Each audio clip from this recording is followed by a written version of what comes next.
सख्त सर्दी में लकड़ियां ना मिलने की वजह से जिस शख्स ने 20 लाख डॉलर्स को आग लगा दी। जी हाँ दोस्तों, ये वो शख्स था जिसकी एक साल की कमाई मैकडॉनल्ड्स की पूरे साल की सेल से भी ज़्यादा थी। अस्सलामुअलैकुम, यूनिक इन्फॉर्मेशन में एक बार फिर से आपको बहुत वेलकम। नाजरीन, दुनिया की अमीर तरीन शख्सियात में एक नाम जो कभी शामिल नहीं हो सका, वो नाम है पैब्लो एस्कोबार। लेट 90s में पैब्लो एस्कोबार ड्रग्स, कोकेन और पूरी दुनिया में मुख्तलिफ किस्म की स्मगलिंग का बेताज बादशाह था। इसका ये स्मगलिंग नेटवर्क इतना स्ट्रॉन्ग था कि उसने इसको बहुत अमीर शख्स बना दिया था। बेशक इसकी वजह से लाखों ज़िंदगियां तबाह हुई और इसका ये सारा कमाया हुआ पैसा इलीगल था, फिर भी 1992 में पैब्लो एस्कोबार 30 बिलियन डॉलर्स का मालिक बन चुका था और ये उस वक्त दुनिया का दूसरा अमीर तरीन शख्स था। अगर पैब्लो एस्कोबार आज जिंदा होता तो इसके ये 30 बिलियन डॉलर्स 58 बिलियन डॉलर्स में कन्वर्ट हो चुके होते। पैब्लो एस्कोबार का स्मगलिंग नेटवर्क इतना स्ट्रॉन्ग था कि 90% अमेरिका को कोकेन एस्कोबार का नेटवर्क ही सप्लाई करता था और पूरी दुनिया का 80% हिस्सा पैब्लो एस्कोबार के ड्रग्स सप्लाईज पर ही डिपेंड करता था। और इस खतरनाक सप्लाई नेटवर्क को बाहामास के एक आइलैंड से चलाया जाता था जिसको पैब्लो एस्कोबार का हेडक्वार्टर कहा जाता था। दोस्तों, एस्कोबार ने यहाँ पर एक एयरपोर्ट बना रखा था जहाँ पर कोकेन से भरे हुए जहाज़ रिफ्यूलिंग के बहाने से लैंड करते थे और इसी दौरान इनमें से सारी कोकेन निकाल कर छोटे जहाज़ों में भरकर और उन्हें अमेरिका रवाना कर दिया जाता था। और ये सिलसिला महीने या हफ्ते बाद नहीं बल्कि एक दिन में 5 से 6 बार रिपीट किया जाता था और एक दिन में 15,000 kg कोकेन अमेरिका में सप्लाई की जाती थी, जो कि साल की 5,40,000 kg कोकेन बनती है। जी हाँ दोस्तों, पैब्लो सिर्फ अमेरिका में 5,40,000 kg कोकेन एक साल में सप्लाई करता था और उस वक्त अमेरिका में 1 kg कोकेन की कीमत $70,000 थी।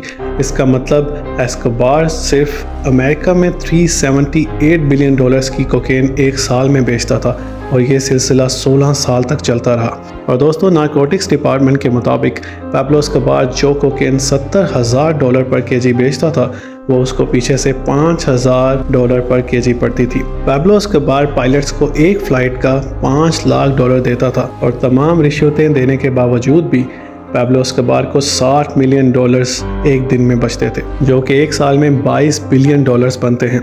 इन पैसों के ज़्यादा होने का अंदाज़ा हम इस तरह से लगा सकते हैं कि 2019 में मैकडॉनल्ड्स की सेल $21 बिलियन हुई थी, जबकि पैब्लो एस्कोबार का 1980s का एनुअल प्रॉफिट $22 बिलियन था, जो कि मैकडॉनल्ड्स की पूरी दुनिया की सेल से कई ज़्यादा था।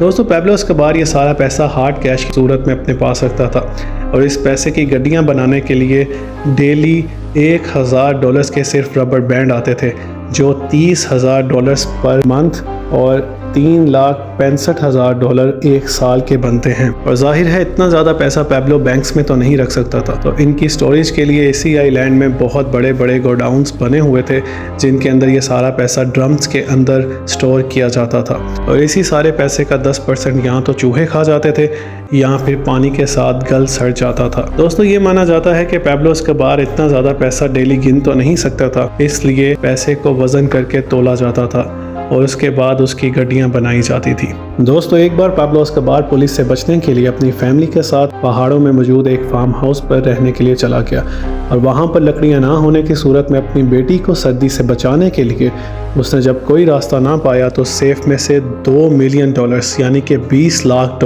निकाले और उनको आग लगा दी। और ये बात उसके मरने के बाद उसके बेटे ने मीडिया पर बयान की। और 1991 में कोलंबिया के एक शहर मेडेलिन में पैब्लो एस्कोबार ने ला कैथेड्रल के नाम से एक जेल तामीर करवाई और जब पुलिस ने इसके खिलाफ अरेस्ट वारंट इशू किए तो इसने ये कहकर खुद को अपनी ही जेल में बंद कर लिया कि मैं इस जेल में कैद हूँ, कोई भी इसके 1 किलोमीटर के दायरा के करीब ना आए। और दोस्तों, हैरत की बात तो ये है कि उस जेल में कैद होने के बावजूद भी पैब्लो एस्कोबार का नेटवर्क दिन ब दिन इंक्रीज़ होता गया और ज़्यादा स्ट्रॉन्ग हो गया और आखिर में बुरे का अंजाम हमेशा बुरा ही होता है। 1993 में पैब्लो एस्कोबार को एक पुलिस इनकाउंटर में मार दिया गया।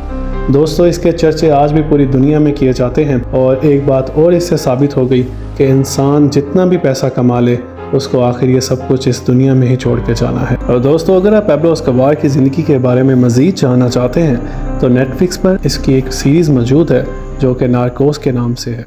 उम्मीद करता हूँ आपको ये वीडियो पसंद आई होगी। वीडियो को लाइक कीजिए, शेयर कीजिए और हमारे चैनल यूनिक इन्फॉर्मेशंस को सब्सक्राइब कीजिए और बेल आइकन के बटन को दबा दीजिए ताकि ऐसी आने वाली मोर इन्फॉर्मेटिव वीडियोस आप तक पहुँच सकें और आप उन्हें देख के अपने नॉलेज में मज़ीद इजाफा कर सकें। Stay blessed, stay safe, stay healthy.